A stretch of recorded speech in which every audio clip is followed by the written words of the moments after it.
Voilà, mes amis, aujourd'hui, nous allons étudier un texte du Malach Rabbi Raphaël Verdugo sur la parashat Balak, un commentaire sur une des plus belles bénédictions que Bilham a adressées au peuple d'Israël, le fameux Matovu Alecha Yaakov, Mishkenotera Israël, comme elles sont belles tes tentes Jacob, ô Jacob, tes demeures Israël, un verset cardinal essentiel qui est même écrit sur les murs de très nombreuses synagogues, Matovu Alecha Yaakov, Mishkenotera Israël.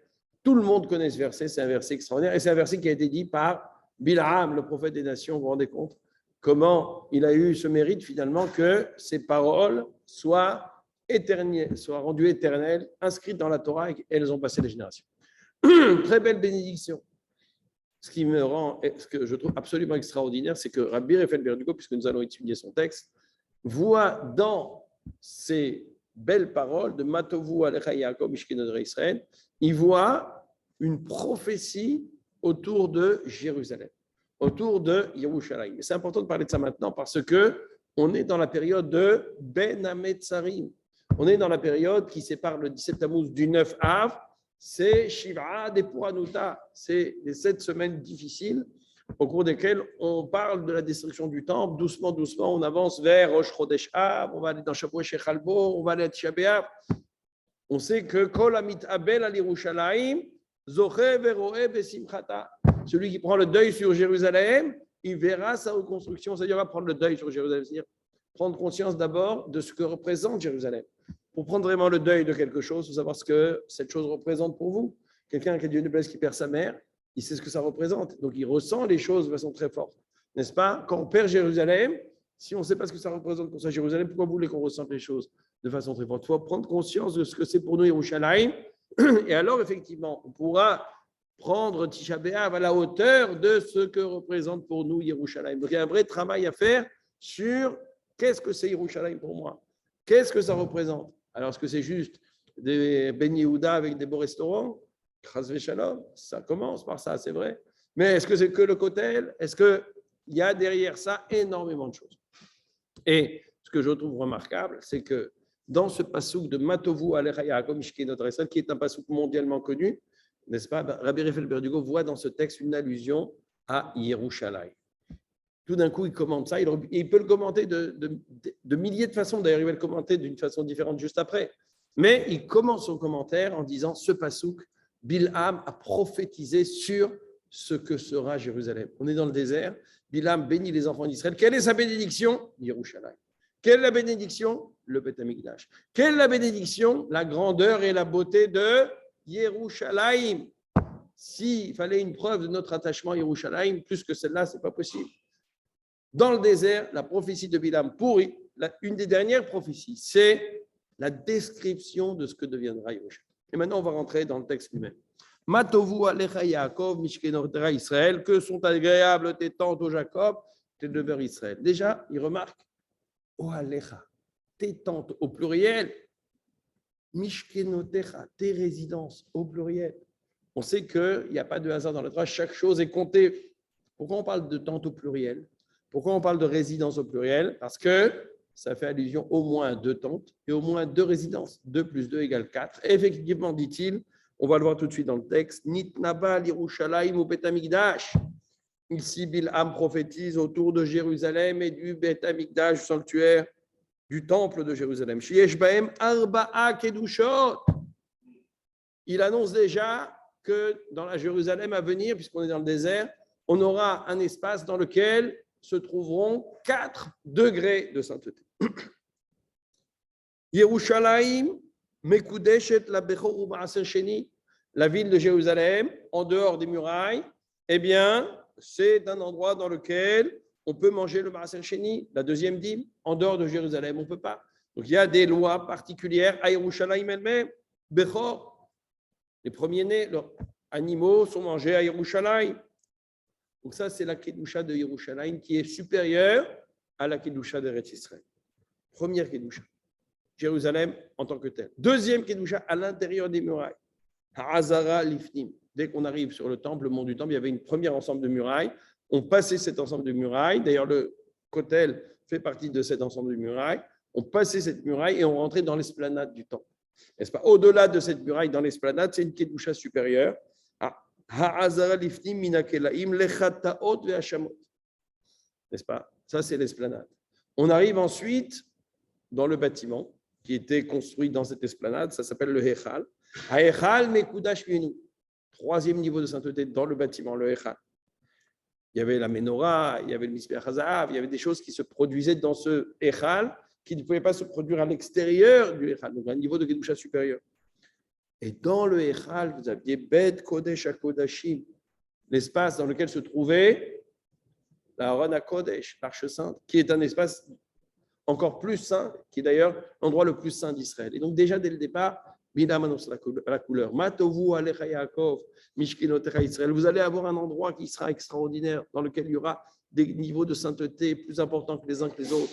4 niveaux de sainteté. Matovu Alecha Yaakov, Mishkinotecha Israël. Voilà ce que vous aurez. C'est bien beau de dire les choses de façon générale, mais dans le verset qui suit, il va évoquer chacune de ces éléments de façon très imagée, poétique et magnifique. Qu'est-ce qu'on a dans le verset qui suit? On a des descriptions de chacun de ces espaces. Premièrement, Kinchalim Nitayu, littéralement, comme des rivières, littéralement des fleuves, Nitayu, elles se déploient.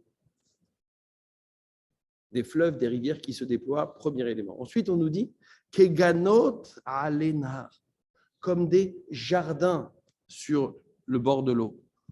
Des jardins. Kaohalim Nata Hashem, comme des tentes plantées par l'Éternel. Karazim Alemaim, comme des cèdres au bord de l'eau. C'est magnifique.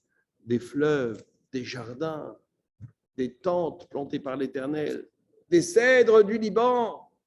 Très belles images. Déjà en soi, c'est extraordinaire. Mais on va se rendre compte que chacun de ces éléments fait référence à une de ces Kedushot de Jérusalem. Et on a ici Bilam qui décrit Yerushalayim de façon poétique, de façon merveilleuse, qui va nous décrire chacun des niveaux de Kedusha de Yerushalayim. Voilà ce qu'il annonce aux enfants d'Israël. Vous êtes dans le désert, mais vous allez arriver à Yerushalayim et vous allez pouvoir bénéficier d'un endroit qui est extraordinaire, magnifique du point de vue de sa spiritualité. Et ça commence Kinchalim Nitayu, comme des fleuves qui se déploient. Regardez, on va reprendre dans le texte. Kinchalim Nitayu, ces fleuves qui se déploient. Keneged Yerushalayim, ça fait allusion à la ville de Jérusalem. Atida litrachev ad Damesek. Les maîtres ont dit que Jérusalem n'aura de cesse de grandir, de se développer, de façon miraculeuse. Et les maîtres ont dit, on est dans le désert. Et Rabbi Raphaël Berdugo écrit ça, il est au Maroc. On est entre les années 1780 à peu près, non, 1740 et 1820. Voilà la période de vie de Rabbi Raphaël, 1740-1820. Comment on peut rêver à Yerushalayim? Comment à cette époque-là on peut dire Jérusalem va s'étendre jusqu'à Damas, comme le dit le Midrash? C'est impensable, inimaginable. Et pourtant, oui, Rabbi Raphaël Berdugo voit dans ce Kinchalim Nitayu l'expression de cette prophétie qui dit que Jérusalem se déploiera jusqu'à Damas, Kinchalim Nitayu, comme des fleuves qui se déploient. Un fleuve, il commence, je ne sais pas jusqu'où il peut aller. Kinchalim Nitayu. Bilam annonce que Jérusalem grandira au point qu'elle pourra aller même jusqu'à Damesek, nous dit le Midrash, à Tidlavo. N'est-ce pas? On voit aujourd'hui cette prophétie se réaliser avec une Jérusalem qui grandit de façon miraculeuse. Miraculeuse, quelle est cette ville qui a connu une telle expansion en si peu d'années extraordinaire? Kinchalim Nitayu. Première description de Jérusalem, Kinchalim Nitayu. Deuxième description, Keganot Alenaha, comme des jardins auprès de l'eau, des jardins. De quel jardin s'agit-il? Alors, on sait qu'à Yerushalayim, les jardins, Baït Vagan, vous connaissez ce quartier de Baït Vagan, le maison et le jardin. Les jardins à Yerushalayim, c'est quelque chose de très important. Mais ici, de quel jardin il s'agit? Keganot Alenaha. Tout d'un coup, on parle de jardin. De quel jardin il s'agit? Keneged Azara. On ne parle plus de Jérusalem Rabati, on ne parle plus de la grande Jérusalem, mais on parle de Jérusalem au-delà des murailles, dans l'esplanade du temple, qui était un merveilleux jardin, qui était à l'image d'un merveilleux jardin parce que c'était un lieu verdoyant et c'était un lieu où il était extrêmement agréable de se trouver. Dans laquelle effectivement il y avait une une abondance en eau et j'imagine, en arbres, en plantes, qui faisait qu'on rentrait dans cet espace et on était vraiment dans un jardin de Akadosh Baruch Hu. Keganot Alena, allusion à ce deuxième niveau de Kedusha dont on a parlé, à savoir la Hazara. Ensuite, on nous dit Ka'ohalim Nata Hashem, comme des tentes qui ont été plantées par l'Éternel. Oui, on lit le verset, on est séduit par les sonorités, on est séduit par les images, mais est-ce qu'on fait attention aux mots qu'on prononce et à la symbolique de chacun de ces mots? N'est-ce pas? Kinchalim, des fleuves, des jardins, tout d'un coup ça prend du sens. Vient ensuite un troisième élément, à savoir Ohalim, des tentes, Nata Hashem, qui ont été plantées par l'Éternel. Ohalim, Nata Hashem, Ohel, une tente. Kenegeda Echal, c'est une allusion au sanctuaire, au temple, au bâtiment construit qui se trouvait dans l'esplanade. Pourquoi? Ohel, parce qu'il avait un toit. Ohel, c'est quelque chose qui a un toit. Et ce bâtiment à l'intérieur de l'esplanade, il avait un toit. C'est un bâtiment construit, à la différence de la Hazara qui était ouvert au ciel, n'est-ce pas? Dans le sanctuaire mobile qui se trouvait dans le désert, il y avait des poteaux en or. On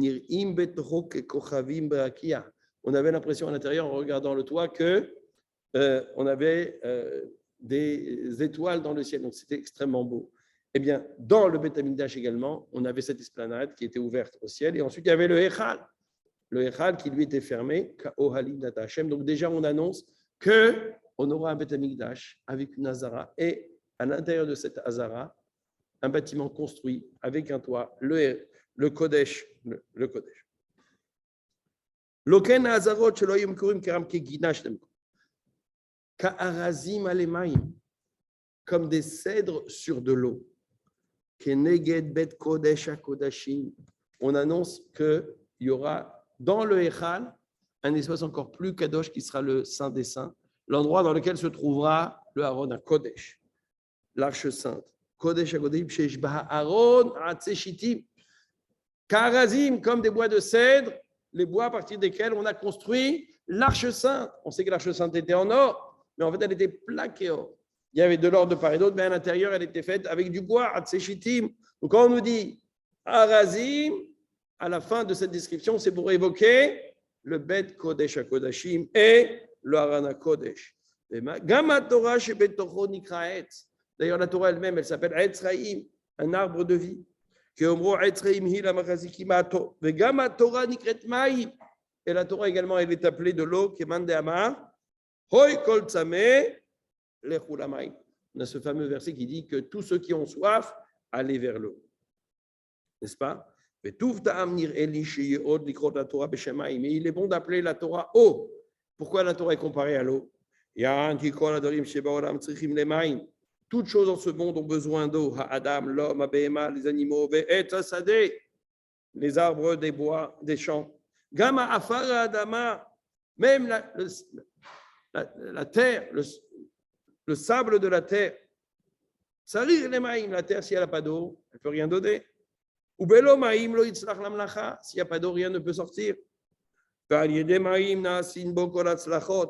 Et c'est grâce à l'eau que toutes les réussites sont possibles.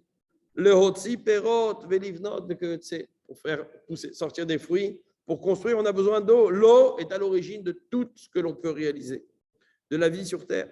C'est la raison pour laquelle on a comparé la Torah à l'eau, parce qu'il en est ainsi pour la Sainte Torah, la Torah parfaite, celle qui permet au monde tout entier d'exister. Et s'il n'y avait pas la Torah, c'est le monde tout entier qui disparaîtrait.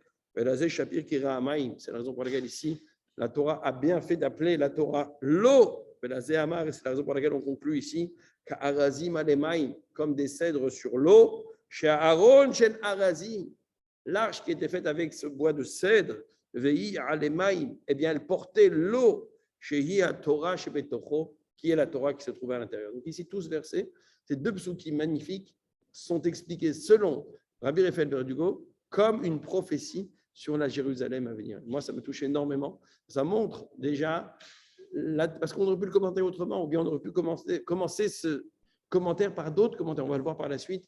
il va commenter ça autour de l'étude de la Torah. On étudiera ça demain, Bezrat Hashem. Mais on voit que le premier commentaire qu'il donne sur Matovu Alecha Yaakov, c'est une description de la Jérusalem à venir.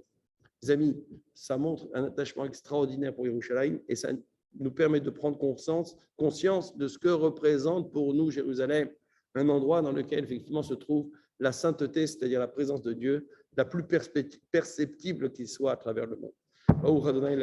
Amen. Amen.